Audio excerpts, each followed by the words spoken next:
Please welcome Governor Andrew Cuomo.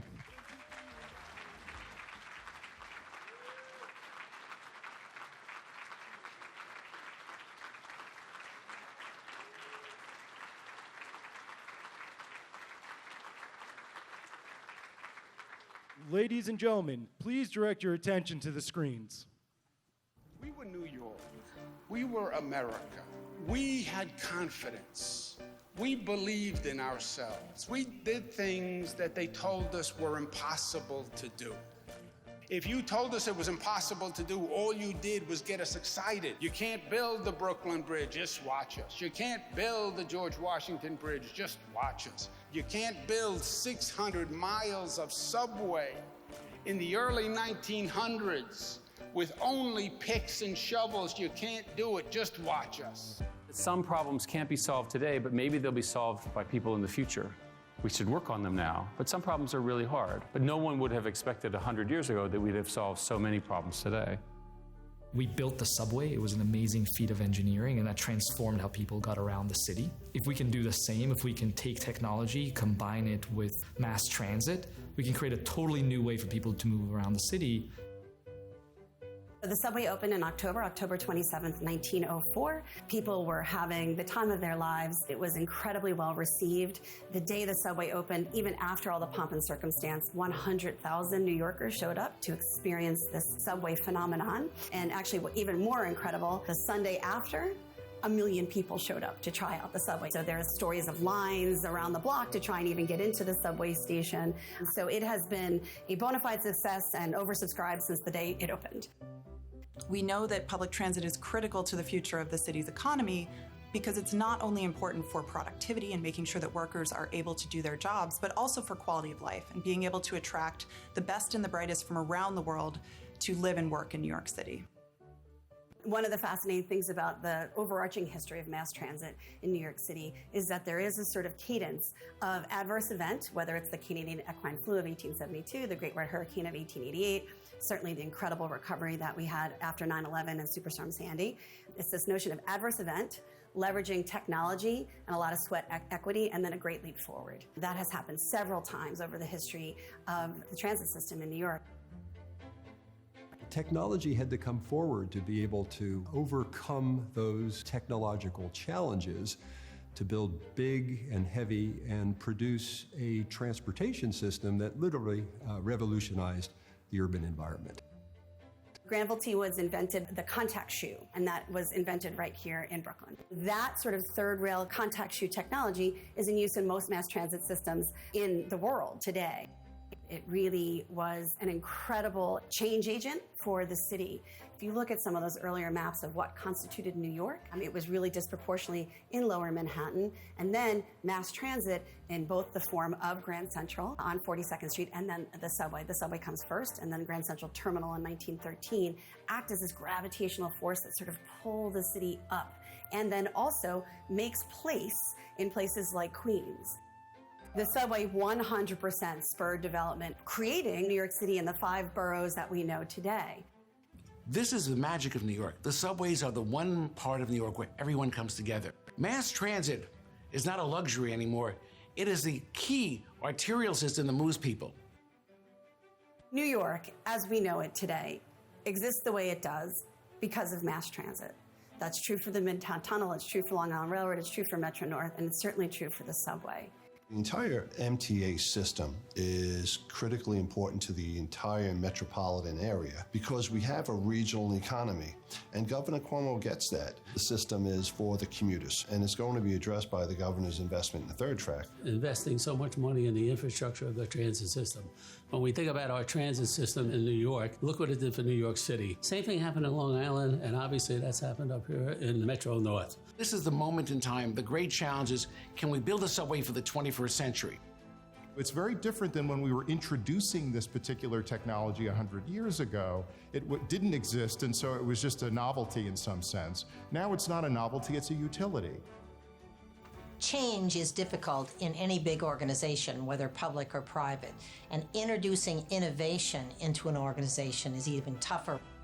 So to be able to use your skill set and your knowledge around specific technologies to improve how New Yorkers get to work every day, how they ride the subway system, that's just an incredible opportunity that you're not only energized by the technological challenge of it, but also the fact that the impact of it can be really seen here at home. We are at a inflection point, I think, in thinking about what does the subway system of the future really need to be. And what can we be doing with all the technological breakthroughs happening? So we can think back in the early 1900s, the electrification made a huge difference in having the subway system. And now we think, what are some of the breakthroughs happening right now?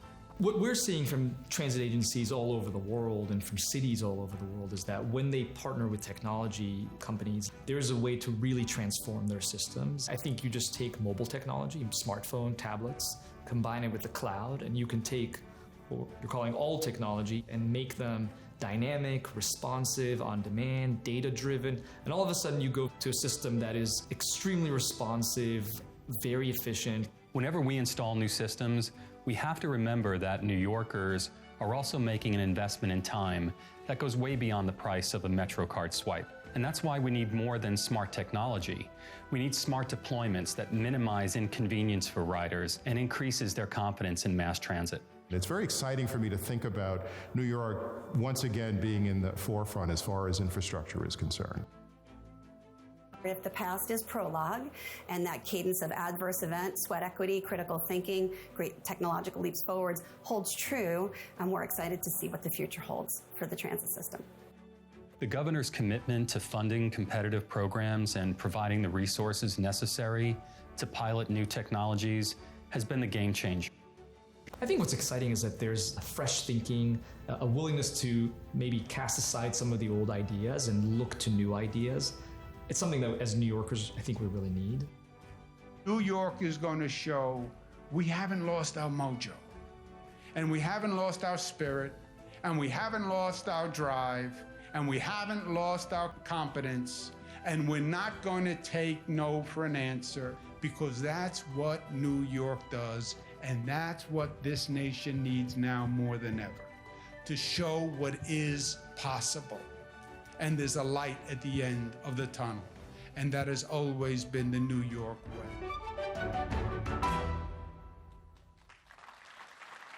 Ladies and gentlemen, please welcome Governor Andrew Cuomo.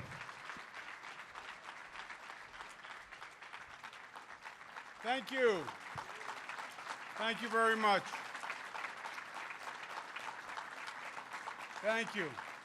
Thank you very much. Thank you. Wow, I think that video really frames the day. Let me first acknowledge and thank the organizers of today. A lot of work went into it. It's a little different than what is normally done, but I want to thank first Cornell Technion and the Dean and Provost, Greg Morissette, who's here with us today. Let's give him a round of applause and thank him very much.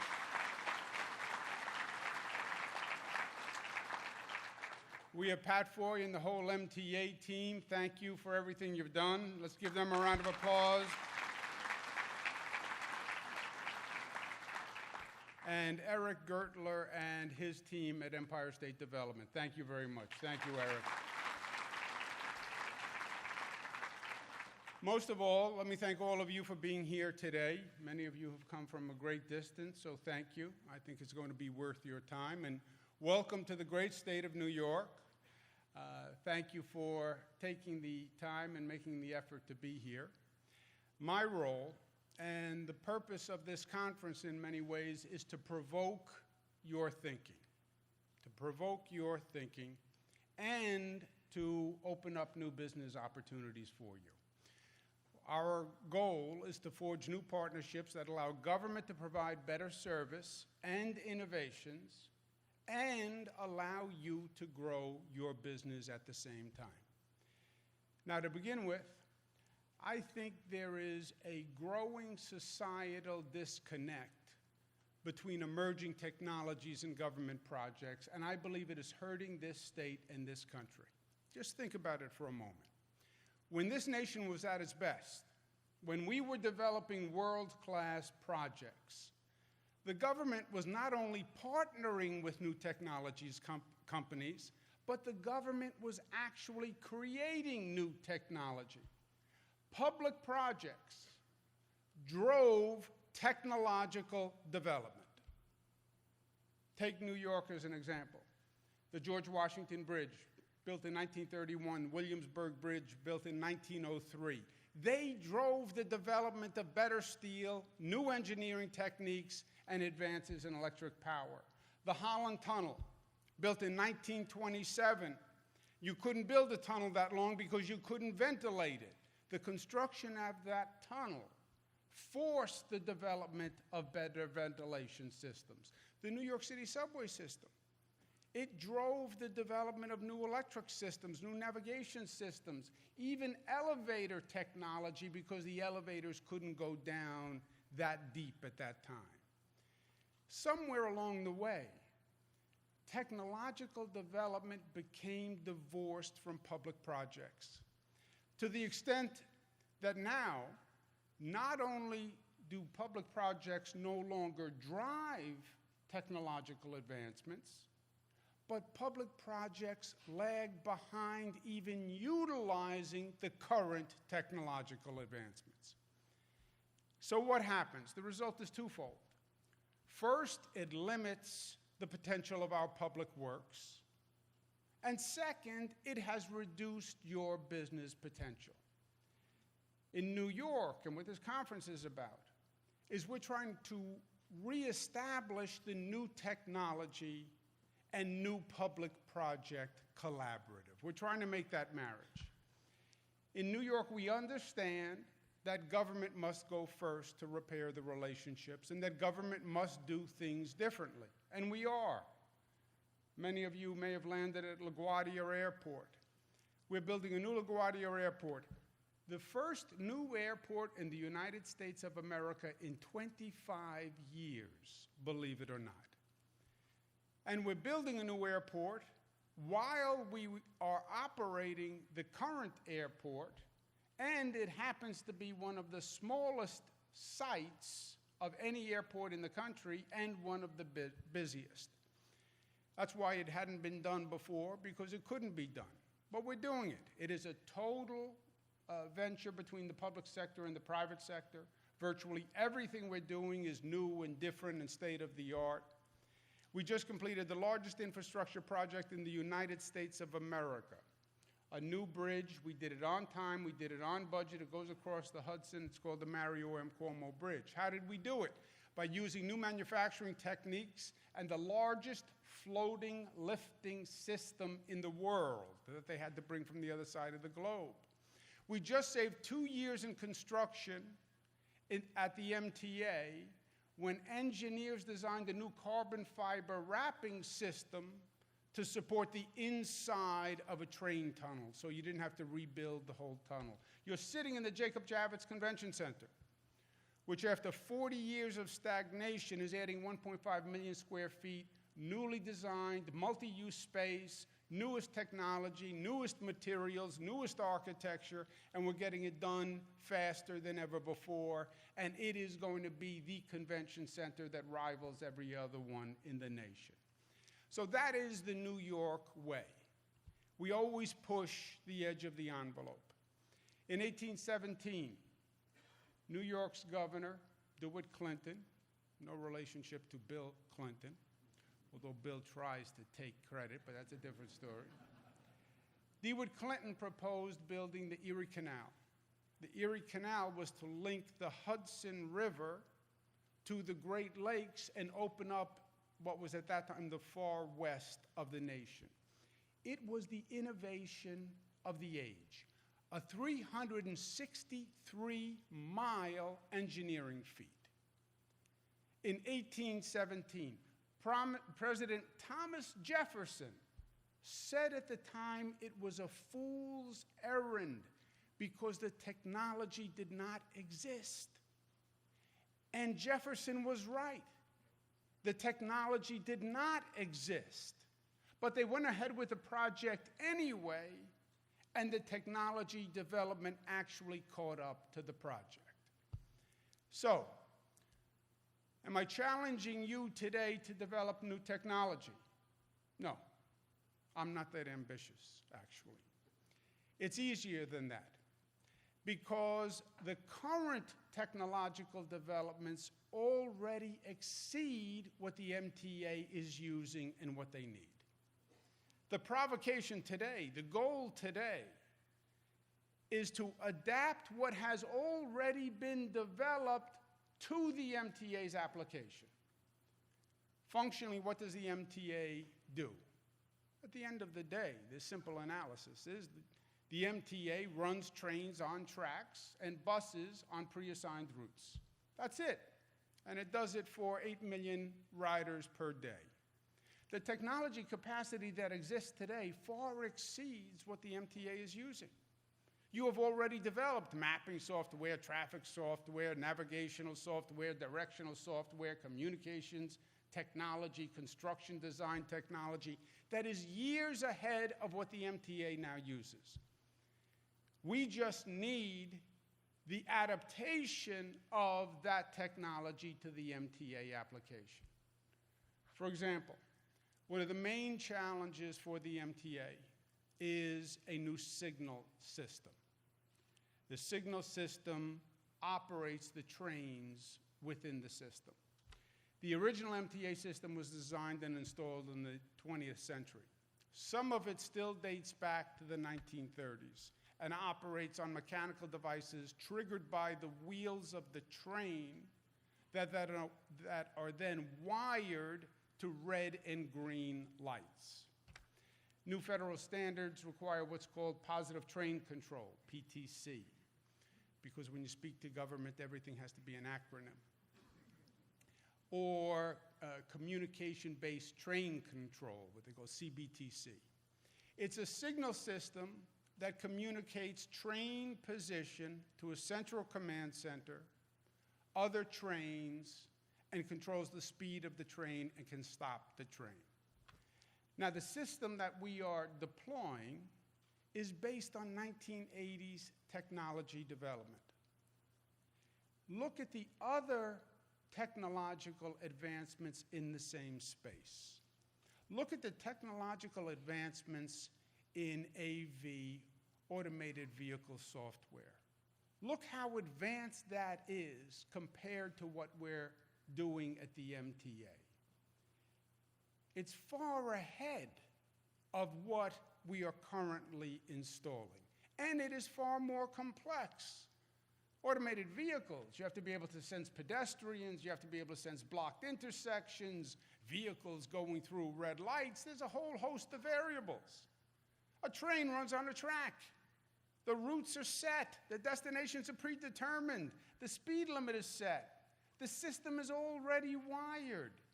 The designated stations don't change. The track configuration doesn't change. It is a simpler system to design for than what you are already undertaking. I've spoken to numerous people in the industry, and I don't believe there's any reason why the technology that already developed can't be applied to a simpler application, which is a train track. And this is true for all sorts of applications in the MTA. 8 million riders, roughly half the population of the state of New York, rides the MTA. Think about it, half the population of the state of New York. And everybody wants to know the same basic things. They all want to know the schedules, the delays, the alternative routes. They want to be able to communicate quickly with police. They want to be able to report dangerous situations and pinpoint the location. They want to receive news and entertainment content. Why aren't more tech companies exploring this market? Why did we have to have this conference today to jumpstart this relationship? I've asked everyone. I've heard two possible rationales. Let me address them both. First, people have questioned the economics. Is there enough economic potential to be worth the investment of a business's time? Fair question. I believe the public transit market offers tremendous economic opportunities. Look at the numbers. The MTA is a 70,000-person organization with an annual budget of $17 billion, a capital budget of over $50 billion. We're talking about the signal system.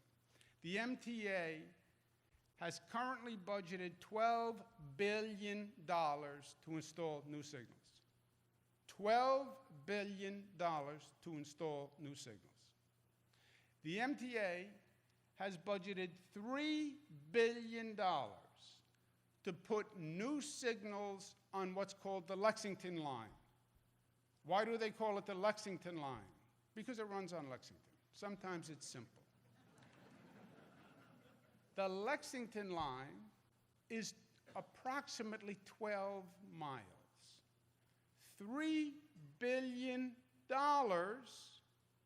for a signal system on 12 miles. $3 billion for a signal system on 12 miles. If you people do not seize the business opportunity, I am going to leave the governorship and start a software company. It is that obvious. And by the way, this is just the MTA. You develop that product, you develop that system, you can market it to every city in the country. You can market it all across the globe. Because this is a chronic problem. The second obstacle I have heard is that, well, you know, government is difficult to deal with. And the MTA, we've heard stories about them, they are notoriously difficult. I will resist the temptation to get defensive at that accusation, especially since it's true. For the MTA, I will say yes, the MTA has been difficult in the past. But there is a new board of directors at the MTA with a totally different mindset. The door is open. The MTA wants new ideas. They want new companies. They are willing to throw out the old rule book. You're going to hear today from Ronnie Hakam and John O'Lieber and Andy Byford. They're a new breed, and they are a new mindset. Ronnie is ready, willing, and able to hear new ideas and embrace new partners. Jano came out of the private sector. He's doing great work, but he knows that he desperately needs innovation. Andy Byford has a different accent, but we both speak the Queen's English. We have different queens. His Queen's English is from a country, mine is from a county. But Andy has the New York mojo, and he has the New York aggressiveness, and he is a get-it-done guy. The MTA is also setting up a new liaison organization, the IT Transit Partnership, headed by Rachel Holt. She is from the tech world, and that organization's purpose is going to be the liaison between tech companies and the MTA to make that interchange and interface work.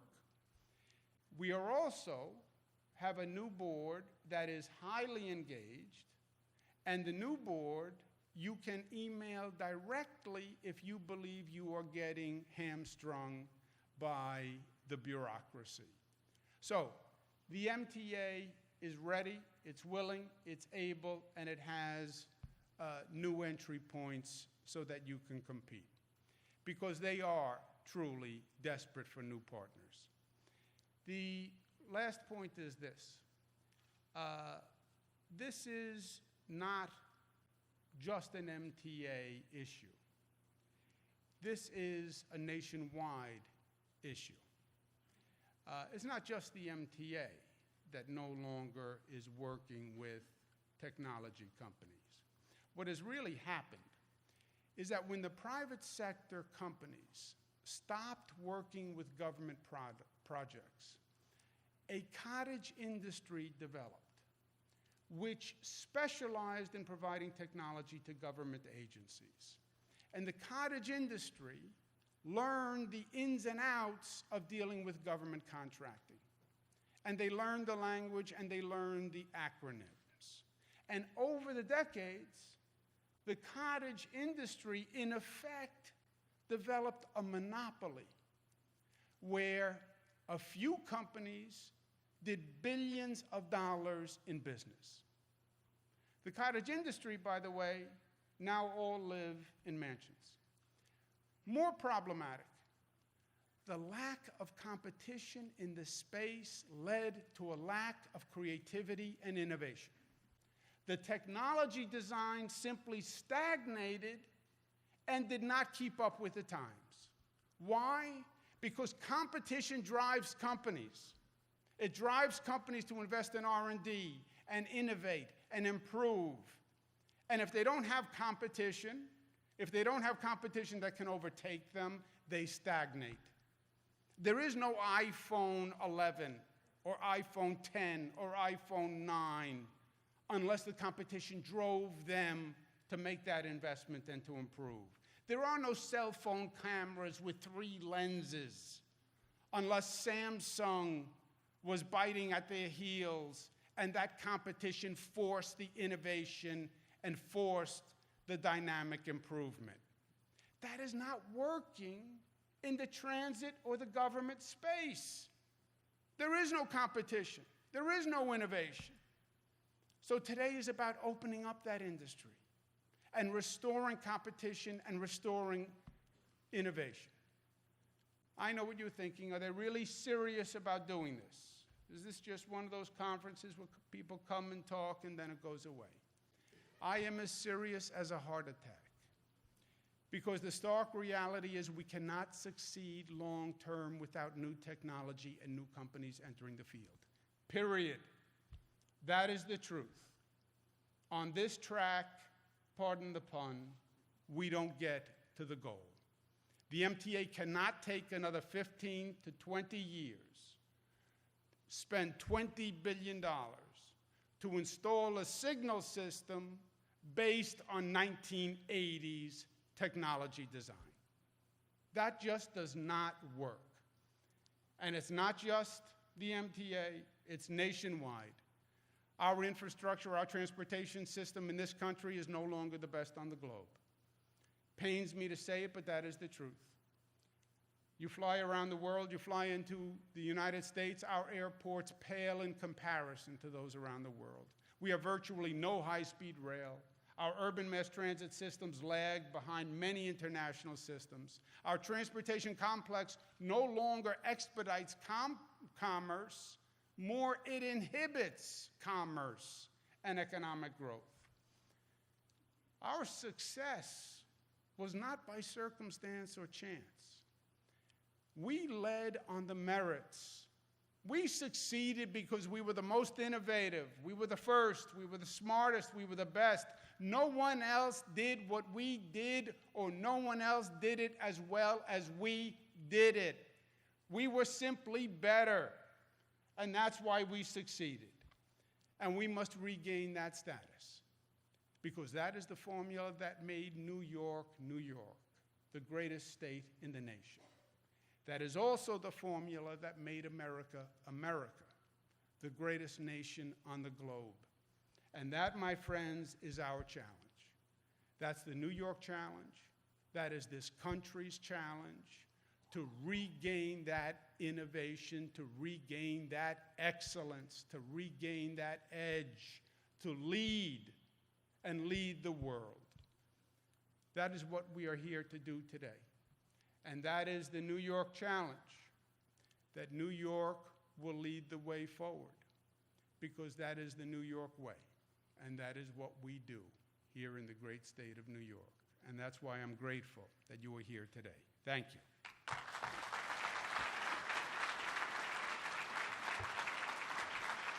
Ladies and gentlemen, please welcome Greg Morissette, Dean and Vice Provost of Cornell Tech.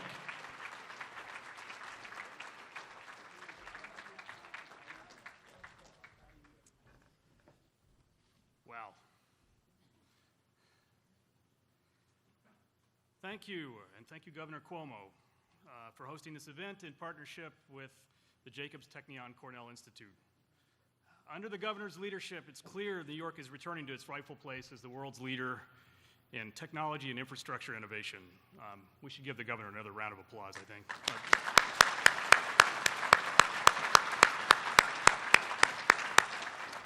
I'm Greg Morissette, the Dean and Vice Provost of Cornell Tech, which is a revolutionary graduate school here in the city on Roosevelt Island, focused on the rapid emergence of technologies and leveraging them for maximum societal impact. To facilitate this, we've developed first-of-their-kind degree programs that teach students to transform key industries through technological innovation. And today, I'm excited to announce the launch of another graduate program, Urban Tech. This new program will train the next generation of innovators and entrepreneurs. Like those in this room, we want to design technologies to make cities more connected, livable, and sustainable. We're launching this program because we at Cornell Tech are committed to furthering the public good by helping break down barriers and facilitate partnerships between tech, academia, and the public sector. And that's exactly what we're here to do today for New York's transportation network.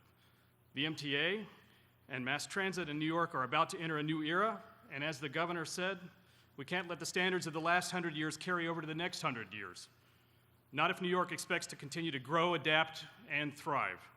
The MTA and our community need to work together and to do business with each other to prepare New York for the future. By partnering, the people in this room today, the senior government officials, the academic thought leaders, the groundbreaking business executives, and the science and technology experts can lead us into a new era, showing New York how to do more by thinking creatively. The Jacobs Institute and Cornell Tech are proud to be a part of it and to help facilitate this important summit.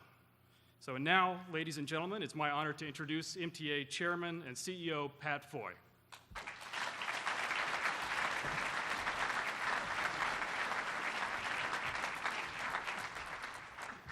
Thank you, Dean Morissette. Cornell Tech's continued commitment to education and preparing the next generation of innovators and transit leaders is inspiring and deeply needed. I want to thank Governor Cuomo for being here and for convening this conference. When you have a governor who enjoys nothing more than lacing up his work boots and inspecting the progress in the Canarsie Tunnel, or working a joint cleaning wand himself, you know he's going to demand the best from the MTA. I'm Pat Foy. I'm privileged to serve as the Chairman and Chief Executive Officer of the MTA. Working at the MTA comes with incredible responsibility. As the mass transportation provider for the New York City metropolitan area, the MTA is responsible for moving more than 8.6 million people every day, 2.7 billion people every year, across 5,000 square miles. We serve a population of 15.3 million people via 7 different agencies spread across 5 boroughs, 7 counties, and 3 states.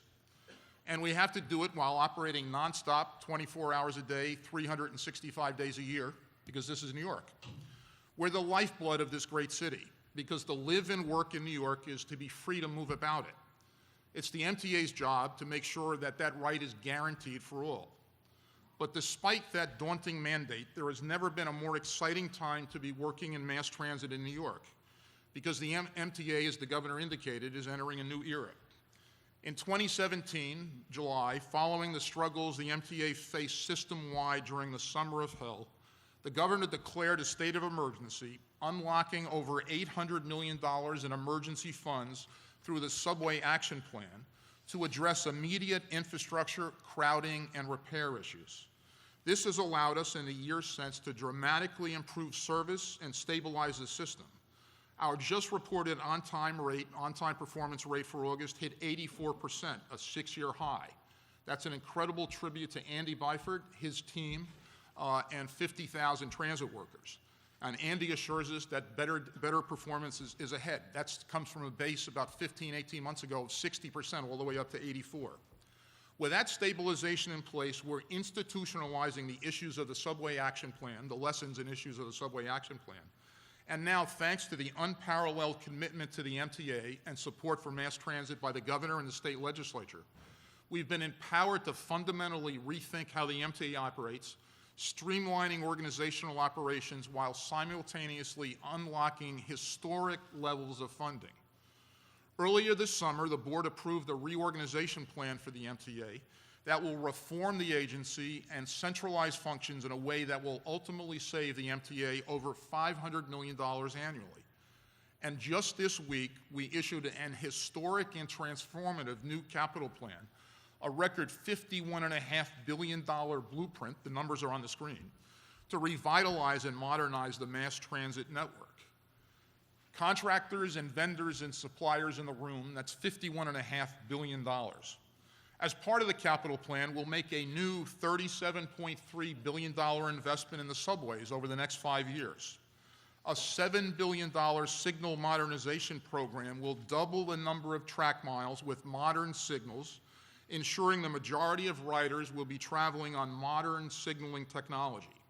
A $5 billion, $5.1 billion in making the subway system more accessible to disabled customers will guarantee riders are never more than 2 stops from the station with an elevator. Regionally, the Long Island Railroad will receive a $5.7 billion investment, and the Metro-North Railroad nearly $5 billion itself. And $3.5 billion will be dedicated to the city's bus system, opening up opportunities for us to explore and invest in smart bus technology, providing immediate, affordable street-level improvements for millions of customers, and protecting pedestrians and cyclists. Together, this reinvention will allow us to move critical projects forward more quickly while investing in innovative technologies and partnerships that will give us unprecedented room to grow, resources to invest, and freedom to adapt as we plan for the rest of the 21st century and beyond. It's no secret that it hasn't always been like this at the MTA. For decades, the agency has struggled to consistently deliver reliable service. Trains ran too slow in an overreaction following a tragic crash on the Williamsburg Bridge 30 years ago. We failed, lack of resources, and perhaps will, to make the subway accessible to everyone. And everyday quality of life issues took the shine off mass transit's crown jewel, the subways. Faced with these issues, we struggled to attract partners to bring original thinking and technologies and funding to projects big and small, perpetuating a cycle of decline. But now we're more prepared than ever to improve and modernize and return to New York to its rightful place as the world's infrastructure leader. That's why I and everybody from the MTA is so excited to be with you all here today. The MTA is once again open for business. We're ready to be your partner, as the governor said, and your champion. And as we work together towards a common goal of a resilient, reliable transit system New York can be proud of. We're ready to make better, cheaper, faster, and smarter uses of our resources by investing in the people and the ideas and the intellectual capital in this room. And let's be clear, the MTA is moving forward now because we can't afford not to. Transit in New York and the New York region isn't a luxury. It's still a key to New York's long-term growth and survival. That's a reality. Because just as the MTA is entering a new era, so too is this region, the country, and the world. For instance, cybersecurity threats have crippled agencies and cities across the country. And as climate change becomes even more of a day-to-day reality here and across the globe, sustainability, resilience, and population shifts driven by increased urbanization worldwide will drive public policy in the decades to come. Many of the issues New York expects to face for the first time in the coming years are already a reality in the transportation industry worldwide. So rather than waiting and reacting, we need to tap into the expertise and intellectual capital sitting in this room. And while the tech industry will continue to adapt and create to address these emerging challenges, the public sector, as the governor indicated, has to be ready to take advantage of these advances when they come. We have a mutual responsibility to ensure that mass transit is always the safest, most reliable, and most sustainable way to get from point A to point B for everyone. And we can't achieve that goal without working together. As we go into the first panel discussion on signals and engineering and lay the groundwork for these partnerships, I want to reiterate on behalf of the MTA and New Yorkers everywhere how grateful we are that you're all here today, lending your time and expertise, and that you're as committed to the future of New York as we are.